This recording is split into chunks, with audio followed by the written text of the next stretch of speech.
श्वेता शर्मा। दर्शकों, हमारे इस प्रोग्राम का उद्देश्य आपको करियर से रिलेटेड इन्फॉर्मेशन आप तक पहुंचाना है और इसी कड़ी में आज हम बात करने वाले हैं CGPSC परीक्षा की तैयारी कैसे करना है। तो चलिए सबसे पहले कार्यक्रम की शुरुआत करते हैं।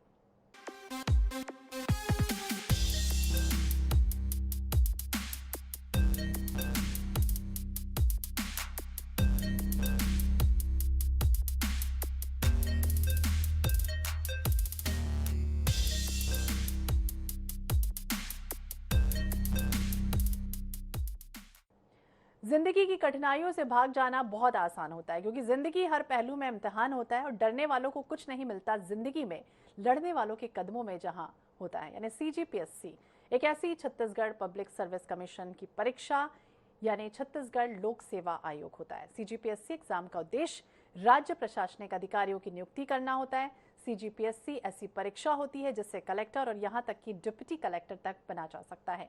डिप्टी कलेक्टर बनना ना तो आसान है और ना ही बहुत कठिन है। अगर मेहनत की जाए, लगन हो, तो डिप्टी कलेक्टर बना जा सकता है। डिप्टी कलेक्टर बनने के लिए PSC एग्जाम क्वालिफाई करना होगा।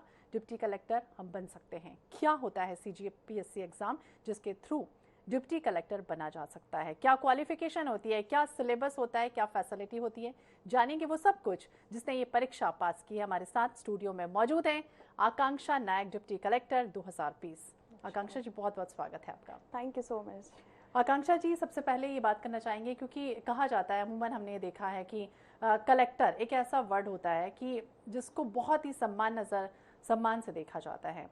और कोई भी व्यक्ति जब जॉब करने निकलता है तो वो हमेशा ये सोचता है कि उसको पैसे मिलेंगे, सब कुछ होगा, लेकिन वो सम्मान कई बार नहीं मिल पाता है। और वो सम्मान अगर हम बात करें तो वो एक कलेक्टर की जॉब से मिलता है।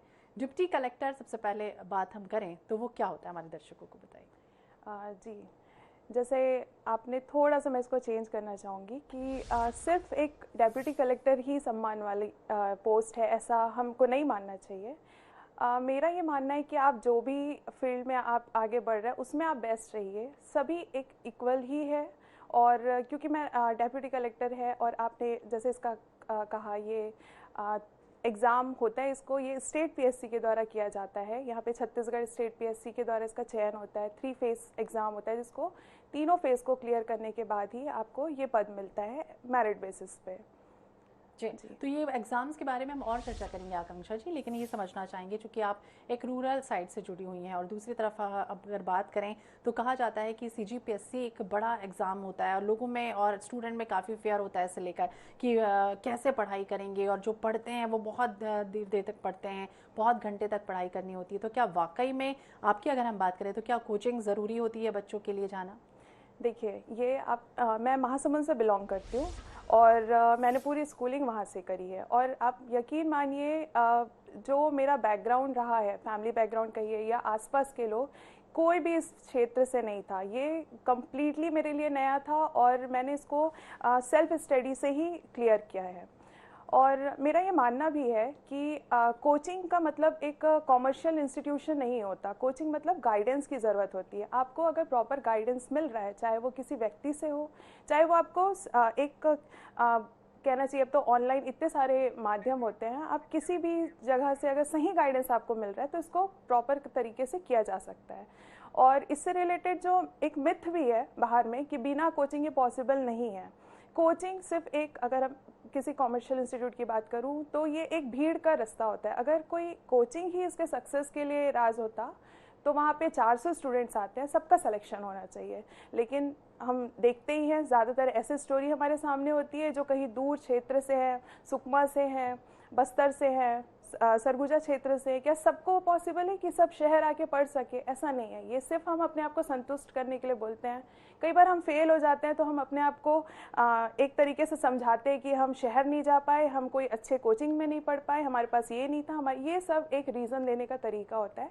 एक्चुअल यही होता है कि आप कितने लगन से, आप कितनी मेहनत करते हैं, आप खुद के लिए, अपने मोटिवेशन के लिए, अपने एम्बिशन के लिए कितना डेडिकेटेड है, इस पे ये डिपेंड करता है कि आप सक्सेस के कितने करीब हैं। अच्छा, डेडिकेशन पे डिपेंड करता है कि आप कितने करीब हैं सक्सेस के। आकांक्षा जी हमारे साथ बैठी हुई हैं और हम अपने दर्शकों को बता दें, आकांक्षा जी जिन्होंने कभी कोचिंग ज्वाइन नहीं की है और उन्होंने डिप्टी कलेक्टर के लिए वो लगन मेहनत जो अमूमन खासतौर से स्टूडेंट करते हैं, आकांक्षा जी, कई बार ये देखा गया है कि 1 अटेम्प्ट, 2 अटेम्प्ट, 3, 4, 5, यहाँ तक कि 6, 7 टाइम तक भी लोग अटेम्प्ट करते हैं सीजीपीएससी को, लेकिन सफल नहीं हो पाते हैं। हालांकि वो क्या कमी कुछ रह जाती होगी उन स्टूडेंट में, क्योंकि वो पूरा अपना 100% सोचते हैं और कहते भी हैं कि हमने दिया है, तो वो क्या कुछ कमी होती है जिस वजह से वो अटेम्प्ट नहीं कर पाते हैं? देखिए, इसमें सबसे जो मेन फैक्टर होता है वो सेल्फ मोटिवेशन होता है। आप किसी और के बोलने से अगर इस क्षेत्र में आते हैं, जैसे कि किसी फैमिली प्रेशर से आते हैं या सब कोई कर रहे हैं इसलिए मुझे कोचिंग ज्वाइन करना है, तो आप भी उस भीड़ का हिस्सा होंगे जो सिर्फ फॉर्म भरते हैं।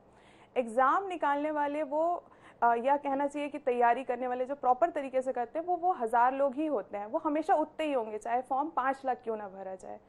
तो इसके लिए सेल्फ मोटिवेशन की ज़रूरत होती है, और मेरी लाइफ में भी ऐसे कुछ इंसिडेंट हुए हैं जिससे मुझे इस फील्ड में आने की इच्छा हुई। वैसे तो मैं टेक्निकल बैकग्राउंड से हूँ, मैंने एमटेक किया है एनआईटी रायपुर से, लेकिन एट द एज ऑफ 27 मैंने अपना पूरा पाथ एक टेक्निकल बैकग्राउंड से होते हुए मैंने चेंज कर दिया, जस्ट बिकॉज उस एज में मैंने एक नया ड्रीम चेज करने का सोचा जो कम्प्लीटली डिफरेंट था मेरे एजुकेशनल बैकग्राउंड से। ये कहाँ से आया? ये सेल्फ मोटिवेशन से आया। वो फैक्टर ऐसे थे, जब मैं ग्रेजुएशन जस्ट ख़त्म किया था मैंने, तो मेरे साथ ये घटना हुई थी कि एक लड़की थी जिससे मेरा कुछ अनबन हो गया था। उसने मेरा नंबर को वायरल कर दिया, बहुत गंदे फ़ोन कॉल्स मैसेजेस आने लगे। उस टाइम मेरे पास ऑप्शन था कि मैं जो महिला थाना है वहाँ पे जाऊँ। मैं लेडी कांस्टेबल के पास गई, अपनी स्टोरी बताई, उन्होंने एकदम सिंपल सा मुझे सोल्यूशन दिया कि आप अपना फ़ोन बंद कर दीजिए। बट वो एक्चुअली कोई सोल्यूशन नहीं होता ना। वहाँ से अगर वो व्यक्ति जो भी मुझे कॉल मैसेज करे वो एक स्टेप आगे बढ़ गया, तब क्या हम वेट करें कि वो घटना हो जाए? तो एक ये इंसिडेंट था जब मैंने हेल्पलेस फील किया। दूसरा, जब मैं अपना पीजी ख़त्म कर रही थी, तब ये सेम इंसिडेंट मेरे साथ पढ़ने वाली लड़की के साथ हुआ जो ईव टीजिंग के कारण परेशान थी, और उसको डर था अगर मैं घर में बताऊं ये बात तो उनको घर में बुलावा आ जाएगा। तो मेरा जो फ्लैशबैक था ना वो फिर से मेरे सामने आ गया कि इस चीज़ को मुझे लगा इसको काउंटर करना चाहिए। तो ये मेरा सेल्फ मोटिवेशन था कि मैं खुद एक एज अ सोशल बीइंग मैं कैसे खुद की मदद कर सकूं और कैसे मुझसे समाज की मदद हो सके। इसलिए मैंने अपना पूरा टेक्निकल उस समय चूज़ किया जब मुझे प्रेसिडेंट और प्राइम मिनिस्टर दो अलग व्यक्ति होते हैं ये नहीं पता था, पार्लियामेंट के 2 हाउस होते हैं ये नहीं पता था। इस स्टेज में मैंने अपने न्यू ड्रीम को चेज़ किया और टेक्निकल छोड़ते हुए यहाँ पे आए, और पूरे ईमानदारी के साथ कहना चाहिए इसमें लगी रही। और पहला अटैम्प्ट तो नहीं क्लियर हुआ था, सेकंड में मुझे डीएसपी का पद मिला, और तीसरे अटैम्प्ट में मैं अभी deputy collector as a deputy collector select हुई हूँ। बिल्कुल। तो आकांक्षा जी हमें बता रही हैं कि किस तरह से उन्होंने टेक्निकल फील्ड को छोड़ा और उसके बाद एक नए ड्रीम की ओर बढ़ी हैं। यानी आकांक्षा जी, कई बार होता है कि सालों बरसों लग जाते हैं कलेक्टर का सपना लिए संजोए हुए व्यक्ति शुरुआत से, क्या बचपन से, कई बार हमने बच्चों को भी देखा है कि उनसे पूछते हैं हम क्या बनोगे बड़े होके, तो वो बोलता है हम कलेक्टर बनेंगे। लेकिन वो कलेक्टर बनने के लिए जो राह दिखाते हैं, क्या टीचर्स दिखाते हैं, पेरेंट्स को कितना आगे आना चाहिए, पेरेंट्स को किस तरह से बच्चों की मदद करनी चाहिए आपके हिसाब से? देखिए, पहले तो ये चीज़ कि हमें अपने बच्चों पे किसी भी तरीके का प्रेशर नहीं डालना चाहिए। सिर्फ एक ये मात्र ही करियर ऑप्शन नहीं है। और जैसे कि अभी हमारे परीक्षा पे चर्चा में प्रधानमंत्री जी ने भी कहा था कि आप अपने एम्बिशंस को, पेरेंट्स के जो एम्बिशन होते हैं वो बच्चों पे नहीं डालिए। लेकिन हाँ, बच्चे होते हैं जो कुछ खुद समझते हैं कि मुझे इस फील्ड में आना है। अगर ऐसा है तो उनको उस समय से ही तैयारी शुरू कर देनी चाहिए। और इसके लिए अगर पेरेंट्स खुद सक्षम हैं, आजकल तो ऑनलाइन का इतना सारा है, तो हमको प्रॉपर तरीके से जो ज़्यादा व्यूज़ है उस टाइप के वीडियोस चूज़ करते हुए, उसमें लगते हुए, एक प्रॉपर गाइडेंस के साथ किसी सीनियर से जो ऑलरेडी सेलेक्ट हो चुके हैं उनसे बात करते हुए वो प्रिपरेशन शुरू करना चाहिए। अगर आप स्कूल में हैं अभी, तो जो बेसिक आपके जो खुद स्कूल में पढ़ाया जा रहा है उसे ही आप अच्छे से पढ़िए, वही बेसिक होता है। क्योंकि बाद में आके हम वही सोशल साइंस पढ़ते हैं और उसी वही बेस है और वहीं से ही एग्ज़ाम निकलता है, तो वहाँ से तैयारी शुरू करनी चाहिए। तो जब आपने पढ़ाई की थी तो क्या शुरुआत की, आपने कहा 27 से स्टार्ट किया मैंने, उसको चेंज किया अपने फील्ड को, तो क्या आपने वाकई फिर शुरुआत की, वो जो 9, 10, 11, 12 की एनसीईआरटी की बुक्स होती हैं वो पढ़ना स्टार्ट किया, या क्या कुछ किया? देखिए, ये मैंने बिल्कुल नहीं किया है। और जो स्टेट पीएससी के लिए एक जैसे कि मैंने बताया, मैंने टेक्निकल से पूरा स्विच किया है। मेरे पास 1 साल का समय था कि मैं इसकी तैयारी करूं। और एनसीईआरटी पढ़ना मीन्स वो कम्प्लीटली वो 6 महीने का प्रोसेस होता है। और ठीक है, ये होगा ज़रूरी, लेकिन अगर मैंने बिना उसको पढ़े भी निकाला है तो ये इतना भी ज़रूरी नहीं है। बस इतना है कि आप अपने बेसिक क्लियर्स रखिए, ज़रूरी नहीं आप एनसीईआरटी से ही क्लियर करें। जैसे कि कुछ प्रॉपर बुक्स होते हैं जो स्टैंडर्ड बुक्स हैं जो यूपीएससी भी फॉलो करता है, जैसे कॉन्स्टिट्यूशन के लिए लक्ष्मीकांत, आप वो पढ़िए। मैंने खुद उसको 10 से 15 बार पढ़े हैं, मतलब आई मीन इट, उसको मैंने, वो ही एक बुक है जिसको मैंने 10 बार पढ़े होंगे कम से कम, क्योंकि वो एक स्टैंडर्ड बुक है, आपका पूरा बेस क्लियर करता है। तो अगर आपके पास समय का ऐसा है कि आपके पास समय नहीं है तो आप ज़रूरी नहीं है ये पढ़ें, आप कोई भी स्टैंडर्ड बुक पढ़िए, उसको मल्टीपल टाइम्स पढ़िए, तो वो सारी चीज़ें उसमें कवर हो जाती हैं। जी।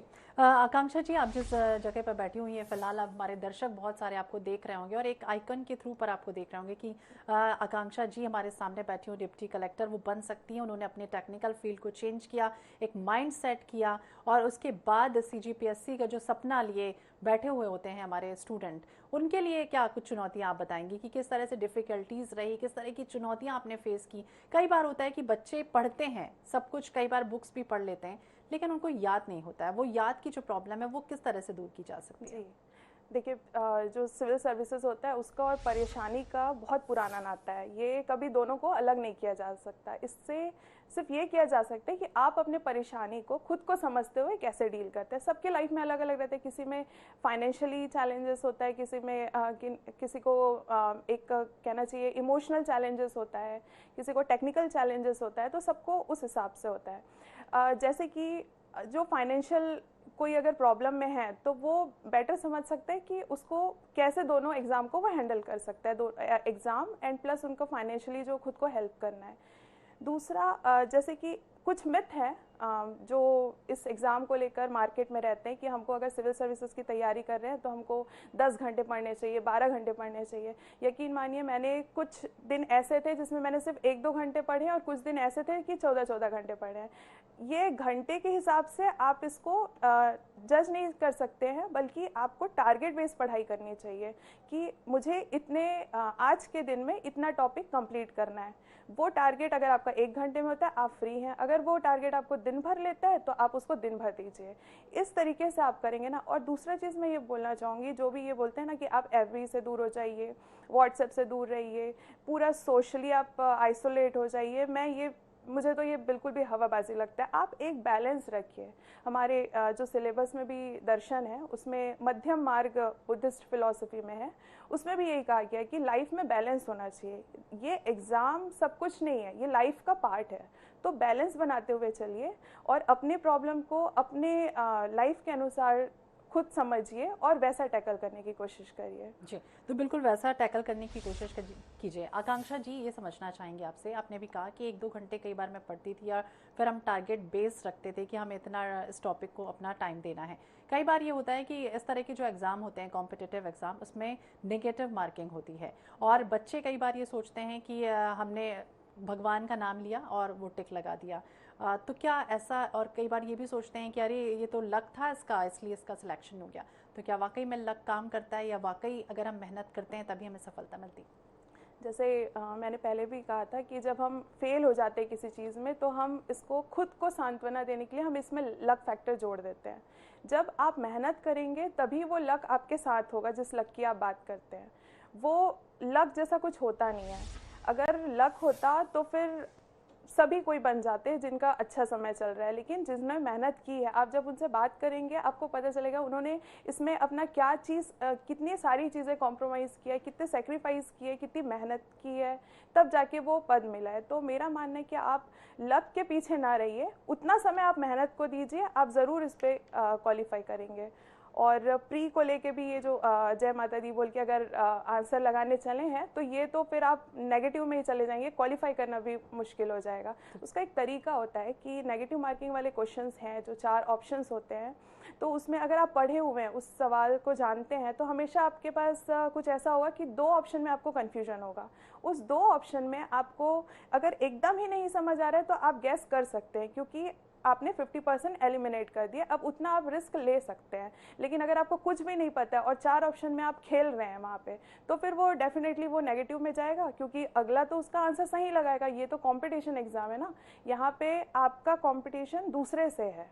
तो ये समझते हुए इस एग्जाम में अपेयर होना चाहिए और आंसर को अटेम्प्ट करना चाहिए। तो बिल्कुल आपने सही कहा कि अगर आपको 4 में से 2 पर अगर आपको आशंका लग रही है तो वो 2 में आप थोड़ा बहुत कर सकते हैं, रिस्क ले सकते हैं, लेकिन चारों ऑप्शन में आप बिल्कुल भी रिस्क ना लें क्योंकि नेगेटिव मार्किंग बहुत घातक होती है। आकांक्षा जी, आपसे समझना चाहेंगे कि इंटरव्यू कहा जाता है, इसमें हमने देखा भी है कई बार सोशल मीडिया में कि किस तरह से इंटरव्यू फेस करते हैं जब कलेक्टर का एग्ज़ाम होता है। तो उसके लिए क्या अमूमन अलग अलग तरह के सवाल पूछे जाते हैं? ये पूछा भी जाता है, कई बार हमने ये भी सुना है कि आप अभी चढ़ के आए थे, कितनी सीढ़ियाँ थी आपके सामने, अभी आपने देखा तो वहाँ कौन सी पेंटिंग लगी हुई थी, यानी आपको एक तुरंत जो आपकी क्लिक होती हैं सारी चीज़ें। तो क्या आपके साथ भी इंटरव्यू में वो सारे क्वेश्चंस इस तरह से पूछे गए या वाकई में इंटरनेशनल नेशनल जो इश्यूज होते हैं उस पर सवाल रखे गए? दोनों ही तरीके के होते हैं। और जैसे आपने कहा ये कितनी सीढ़ियाँ हैं पूछना, ये आपको सच में वो कितनी सीढ़ियाँ नहीं पूछना चाहते, उनको खुद भी नहीं पता कितनी सीढ़ियाँ हैं। वो आपका प्रेजेंस ऑफ माइंड चेक करते हैं वहाँ पे कि आप इन क्वेश्चंस को कैसे डील करते हैं। और इस प्रोफेशन में आने का भी ये होता है कि यहाँ से आपको इसी टाइप के सिचुएशन को डील करना है जहाँ पे आपको तुरंत डिसीजन लेना है। तो एक तरीके से आपका प्रिपरेशन देखते हैं कि आप सेल्फ कितने प्रिपेयर्ड हैं इस पद के लिए। और जैसे मुझसे भी क्वेश्चन किया गया, पहले तो मेरे इंटरव्यू में जो हमारे CGPSC के चेयरमैन साहब हैं उनके पैनल में चला गया। पहले ही उनका एक ऑरा बना हुआ है कि बहुत टफ जाता है। और मुझसे क्वेश्चन वो स्पेस टेक्नोलॉजी का पढ़े, क्योंकि मैं M.Tech किया हुआ है, मैंने IT बैकग्राउंड से। तो उन्होंने मुझसे स्पेस टेक्नोलॉजी का पूछा, एलन मस्क के बारे में पूछा। ठीक है, बेसिक पता था, लेकिन वो इतना ज़्यादा जा रहा था कि वहाँ से लगा कि इंटरव्यू बहुत बुरा चल रहा है करके। फिर एक जो इंटरव्यू होता है ना, उसमें बस आपको एक बॉल का वेट करना होता है जो आपके कोर्ट में है, और फिर उसको आप अपने डायरेक्शन में मारिए। तो वही मेरे साथ हुआ कि फिर मुझसे क्वेश्चन पूछा गया कि आप रूरल डेवलपमेंट में MA भी कर रही हैं, तो क्या आपके मन में कभी कुछ आया कोई ऐसा मॉडल जो आप ग्रामीण विकास के लिए सोचती हैं? और कहीं से वो प्रेजेंस ऑफ माइंड था मेरा या क्या था, एक क्लिक कर दिया जो मैंने बहुत पहले सोचा हुआ था कि सैनिटरी नैपकिन के बारे में। और मैंने उनको वो शेयर किया कि बनाना लीव्स जो होते हैं उसमें सेल्यूलोज ज़्यादा होता है, तो उसका यूज़ करते हुए गवर्नमेंट चाहे तो इससे सैनिटरी नैपकिन्स बना के रूरल जो है हमारा छत्तीसगढ़ वहाँ पे डिस्ट्रीब्यूट कर सकती है। तो इससे जो हेल्थ भी है वो भी ठीक सही होगा, और जो प्रॉब्लम है ये ठीक होगा, और प्लस जो गवर्नमेंट पे जो एक्स्ट्रा बर्डन आता है, इकोनॉमिकल बर्डन, वो भी सुधरेगा। तो इस तरीके से, और ये चीज़ उनके क्लिक कर गई। उन्होंने इस पर इतना इंटरेस्ट लिया कि इससे मुझसे 4-5 क्वेश्चन किए, काउंटर क्वेश्चन किए, और जैसे उन्होंने क्वेश्चन करना शुरू किया मैं समझ गई कि अपना तो हो रहा है सिलेक्शन। तो ये चीज़ें होती है इंटरव्यू में, थोड़ा आपको ऐसा, मैंने कम से कम 10 से 15 सॉरी बोले होंगे, और जब एक क्वेश्चन आया उसमें मैंने पूरा इंटरव्यू निकाल दिया। तो फाइनली मुझे 98 मार्क्स मिले थे, और 150 में जो बहुत अच्छे नंबर है, एबो एवरेज है। तो इस तरीके से इंटरव्यू भी गया, और ऐसे ही वहाँ पे अपीयर भी करना चाहिए। बिल्कुल आकांक्षा जी, दर्शक इस वक्त आपको देख रहे हैं, और अगर आपसे समझना चाहें कि प्री एग्ज़ाम किस तरह से होता है, मेंस किस तरह से होता है, ये सभी को पता है कि क्या क्या कुछ सब्जेक्ट्स करना है जो इसको पढ़ रहे हैं, लेकिन इंटरव्यू के लिए खास तैयारी करने की क्या ज़रूरत होती है? स्टूडेंट को क्या कुछ मैसेज देना चाहेंगे आपकी, किस तरह से वो इंटरव्यू की तैयारी करें? ये 3 स्टेज एग्ज़ाम है, जिसमें फर्स्ट स्टेज जो प्रीलिम्स है वो तो एक क्वालिफाइंग होता है, वो आपके सिलेक्शन में काउंट नहीं होता।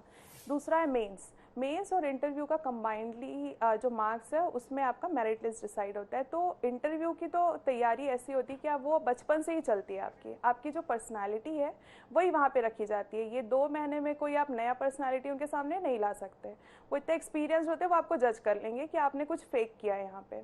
तो मेरा मानना है कि आपको सिलेक्शन चाहिए तो पहले आप मेंस को इतना स्ट्रॉन्ग कर लीजिए कि इंटरव्यू आपके लिए उतना मायने ना रखे, और इंटरव्यू के जो मार्क्स है वो आपके लिए प्लस पॉइंट ही होंगे।